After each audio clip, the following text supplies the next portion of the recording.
Hey, and thank you for clicking play. We're going to have a look at the Acorn Electron, and I'm going to do a video that's been way overdue. We're going to look at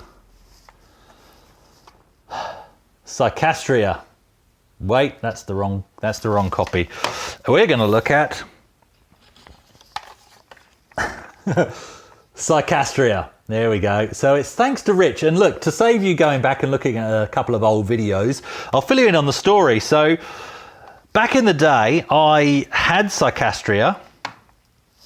And so as part of my recollecting things from my past, I obviously went looking for another copy of it. And what I did was I bought one off an eBay store, but it was one where basically there was a photo of a box of Electron games, but you chose the title that you wanted to buy from a drop down, as some eBay stores do.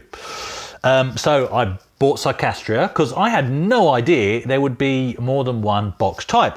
And when it arrived in the post, well, first of all, it went to the wrong address because our local postman suddenly forgot how to read and delivered this to a similar sounding street. And fortunately, the guy that it had been delivered to, he sat on it for about 3 weeks and he was very apologetic, and he eventually, rather than just doing a return to sender, he actually found my address, knocked on the front door and brought it round and gave it to me. So I was really pleased with that. But when it arrived and I opened it, it looked like this.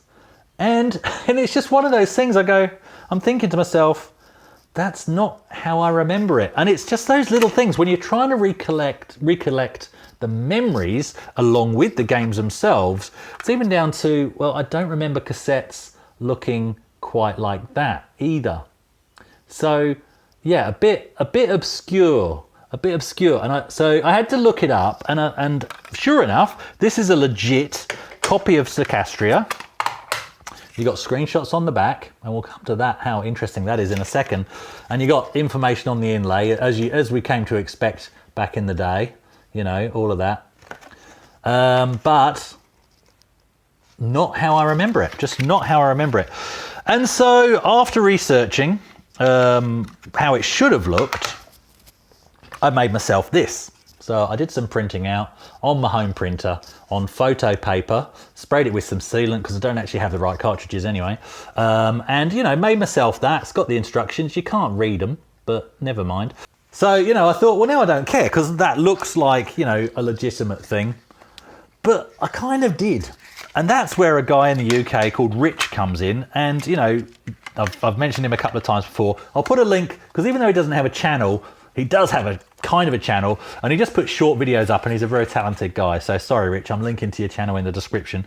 But what Rich did, he's the guy that sent me the Voodoo 3 for absolutely free. That's in another video, and I didn't know the Voodoo 3 was coming. All he told me was that he'd sourced this from his local Electron group and sent this to me. Wouldn't even take postage all the way from the UK, which is not cheap, tracked I believe as well, and so I'm really grateful. So I've been really wanting to give this a run, so that's what we're going to do today. I did take a brief look at Psycastria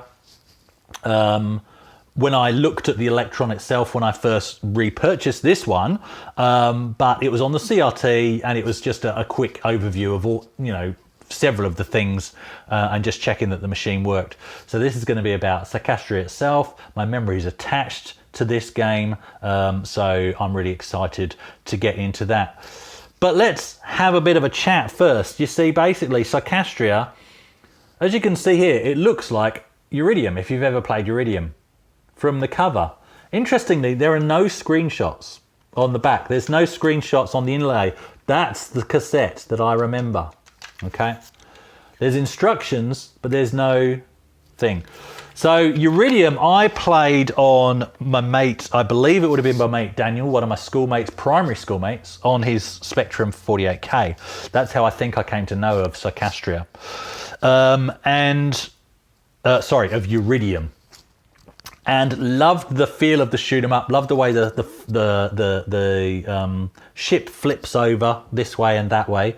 So in Uridium, I'm going to keep mixing them up. The ship, when you change directions, it flips that way, and so that you end up going back the other direction. That was a rubbish way of showing you, but anyway. And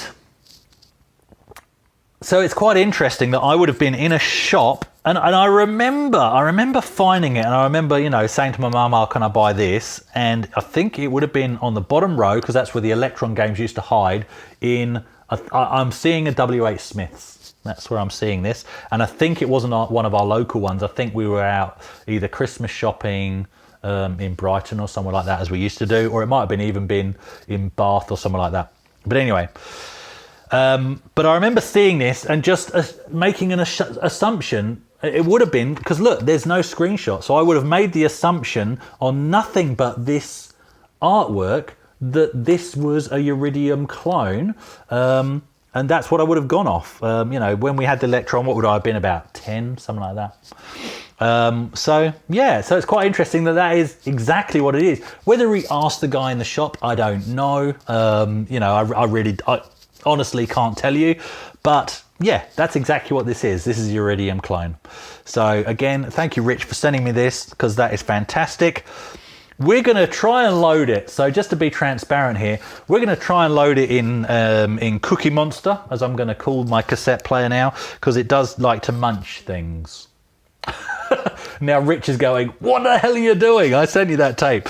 No, look, what I'm going to do is, because I know how to tame this machine. So what I'm going to do is I'm going to try and get it loading, but I'm going to be watching this, and if for a split second the take up spool stops, then I stop it, I'll rewind it. I will not try and go any further, because at that point you haven't munched the tape, and I'll actually load it from the phone that you're watching through, that I'm recording on right now. So I'll load it from an app if it doesn't load from this tape. But I do like to know that my games work. I know this copy works, so I am going to give it a go. See if this one will work. So the next thing you'll see is the game loaded, and we'll have a look at it whilst we're playing. All right, see you then. Okay, so let's get into a bit of gameplay, if you can hear me at all. And just to let you know, I didn't munch a tape. No tapes were munched in the making of this video. This one, it would fast forward and rewind, but it wouldn't play. And that is to do with the way that my player is playing up at the moment. And some of these older tapes are a bit stiff. But I did load it from this one, which this one has loaded in the past. So despite the tape player messing up a little bit, this has still been genuinely loaded from a cassette. But I wouldn't have been fussed if I had to load it from the app. It really doesn't bother me at all. But this has been loaded from a tape. So let's have a go. So like I said, this is very similar to Uridium, but with a few differences. And this looks so much better on this screen, by the way. This is still via RF. I can't remember. So this is left, right, up, down, and fire. It's really a horrible, and of course they're not configurable, but anyway. Same principle, basically. You know, you're flying along and you have to clear a level. And look, you'll see, ooh. So when I flip, it just flips that way. So it just flips over. It doesn't do a flip over and then over on the other axis as well. But that's still good. This is connected to this screen via RF. But I was able to tell this particular TV that it was a UK TV rather than an Australian TV. So I can tune it in much better to a UK computer, which has given me a much nicer signal. I think I will do a composite mod on this Acorn, because they're easy to do. You basically just put a blob of solder across two connections on the inside of the Electron, and then I can do a composite out. It has composite out, but it's only monochrome. And that will give you color composite, so fantastic. The other mod that would have been useful is the ability to actually turn the sound down. How do I get that one? That's like impossible. I don't know if you saw that, because you have to get everything to get onto the next level. So this one, oh, okay. Both of those things are killable. Okay, this is, that's nasty. Oh, that's so nasty. So yeah, after playing, you know, Uridium only once, I think, and my mate, I'm sure it would have been his, my mate Daniel on his Spectrum. It's either that or is my mate Tim on his C64. I don't know. I'm leaning towards the Spectrum. I'm seeing Daniel. I'm seeing the Spectrum. And then, yeah, that took me on a quest to what can I get for my Electron? You know, that was the disappointing thing about having an Electron. All my mates had Spectrums and their games were so much better. But, you know, I did end up with a +3 in the end, so that's fantastic. Right, got him. You have to be quick. It's a really nice go. Oh, because the thing is, because the delay in changing direction, it's not instant. Oh, I thought they were going to kill me. It really isn't instant. So that's the end of the level. So it'll flip me back the other way. So it's quite a challenging game, and it's a satisfying game to play. I've got that one. Yeah, I've got that one. So you have to be quick on deciding when you're going to turn around. You have to really look out for those impassable obstacles. I've got those. I'm just shooting just in case. I think it's on the next level that other things shoot back at you. Oh, no. See, I have to turn around there. Right, okay, let's go this way. Have I got everything down here? Oh, okay, I've got those to get. They're going to be... Oh, that's hideous. I think if we go in from the top and the bottom... I think. Oh no, I think you can shoot around though. No, you can't. Yeah, I got it. Oh, see that? So I could shoot kind of close to that, but I couldn't get that other one. It's funny how, despite how hideous these controls are, I've now got it. It's, oh, you have to start again. Oh, games were brutal, weren't they? I mean, really, they were brutal. Now, that was an enemy ship there. Okay. Oh no. Oh, I don't like it. Right, we're going to come back for you. I want to clear each section now. That's what I'm going to do. There's another enemy ship. Right, got him. Got that one. Oh! I thought that was his laser fire, but I think it was just... Oh! You've got to be quick on the turnaround. Oh, game over. Right, one more go. Enter your name. Hey. Oh, it doesn't take numbers. Chris is my name. In case you didn't know, in case you're new to the channel, my name's Chris. And you're watching 005 AGIMA, which so many people say 005 Amiga, or they just say Amiga, or just AGIMA. It's 005 AGIMA, which is Amiga 500 backwards, because we're going back to the Amiga. That's the whole premise. Anyway, right, let's give this a go. Let's get one more go. Come on. We're going to do this. We're going to get to level 2. But this was it. Do you know what? And I remember this distinctly in terms of sometimes that was your entire quest, get to level 2. There was no delusions of being able to beat a game. That just seemed impossible. Games like this, they were just nasty. I mean, as you've just seen, just because I died, I have to start the entire level again. It's not like all the things I've already shot are already destroyed. Oh, he shot me. He shot me out of his bum. What's going on with that?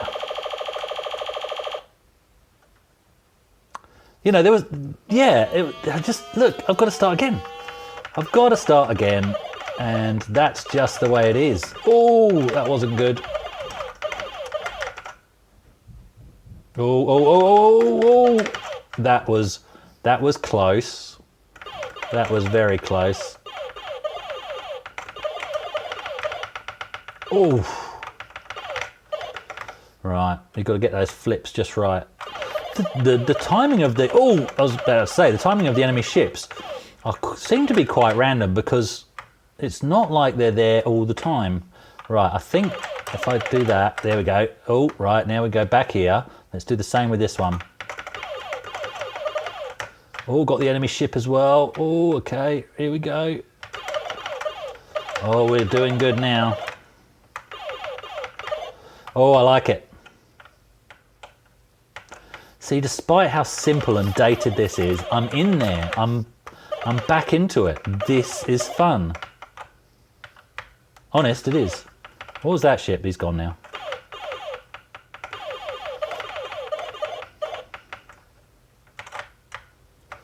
I don't. Oh, he's shooting out his bum, and there's his mate. Oh.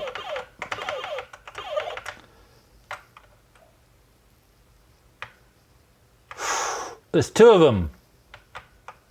They work in pairs, like crabs. You tell me what film that's a reference to. And it's not a film about.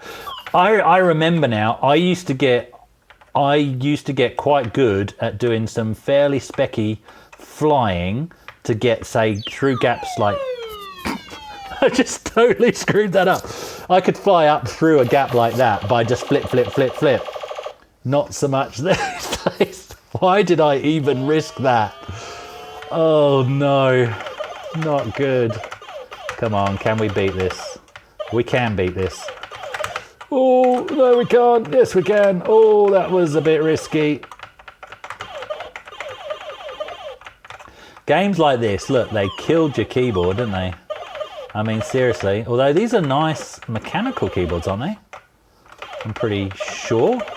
Got that ting, hear that ting in the keyboard? If I shut up talking, you'll hear it.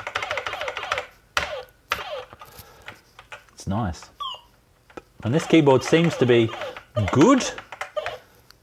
Ooh, got him, got him. It's good. Ooh, that was, oh, I went down too quick. And it's game over. Player one defunct.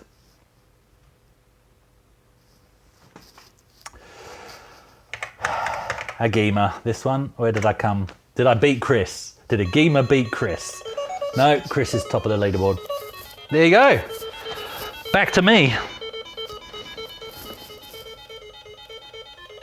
Okay, so thank you so much for watching this. I mean, yes, we did have to load it off the wrong tape because this one wasn't actually playing in my thing. But look, that'll be a combination of possibly one or the other of two things, or a combination of both. One is the fact that I definitely still have issues with this tape player.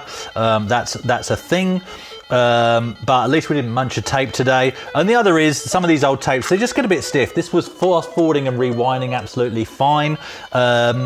So sometimes it's just a case of you have to replace the pads, and also you can lubricate the tape with silicone as a last ditch attempt. Yeah, it just wasn't playing at all, but it would fast forward and rewind. So that's good. We didn't munch it. We still got the game loaded from a cassette player, which is how I got this game loaded. So I hope you enjoyed that, and I'm glad this gift wasn't damaged in any way, and I can still enjoy playing the game. Look, at the end of the day, I love, and I'm confident it's the player more than the tape. I love knowing that my collection is a working collection as I recollect, but I'm not going to go mental over that, in all honesty, especially not where cassettes are concerned, because it will drive me crazy having to re-buy the same games over and over again. And you can load these from an app, and that's the same thing I'm taking with the Spectrum as well, in terms of if I come across tapes or discs that won't load, who cares? And with the Amiga, you know, just make a backup copy from an ADF. You know, at the end of the day, the boxes still look great and the memories really are attached to that. Thank you so much for watching. Thank you once again, Richard, for sending me Psycastria. And I'll see you on the next one.